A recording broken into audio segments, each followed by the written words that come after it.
ஆமா, அந்த சீமானுக்கு கூட 30 லட்சம் ஓட்டு வாங்கினவரு, அவருக்கெல்லாம் ஏன் கரும்பு விவசாய சின்னம் கொடுக்கலன்னு தெரியல. என்னாலதான் அந்த மெழுகுவர்த்தியே போச்சு. நான் போய் திண்டுக்கல்ல ஃபுல்லா வரைஞ்சி விட்டுட்டேன். 10-20 லட்ச ரூபா கையில வச்சு எல்லாம் எடுத்து வரைஞ்சி விட்டேன். அதை பார்த்து மிரண்டு போய் ஒரு சின்ன இருக்குன்னா தள்ளாடான்ட்டு அதுக்கே தடை போட்டு இதை கொடுத்தாங்க. இப்ப இதுக்கும் ஏதோ அரசியல் இருக்கு. சின்னம் அவருக்கு கரும்பு விவசாயி கிடைக்கணும். எனக்கு நாளைக்கு ஏதாவது கொடுப்பாங்க, செருப்பு, பானை, என்னது ஏதாவது கொடுப்பாங்க, பார்க்கலாம். சின்ன முக்கியம் இல்லை, நான் நிற்கிறேங்கிற முக்கியம். இந்த 10 நாளைக்குள்ள போய் மக்கள்கிட்ட சேர்க்கணும். இவ்வளவு போராட்டம் இருக்கு.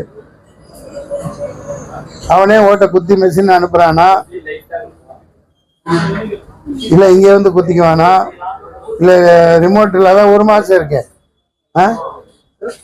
நீங்க ஓட்டு போட்டு எத்தனை நாள் தள்ளி ரிசல்ட்? 1 மாசம், 1 மந்த். அது வரைக்கும் உள்ள குட்டி போடுமா?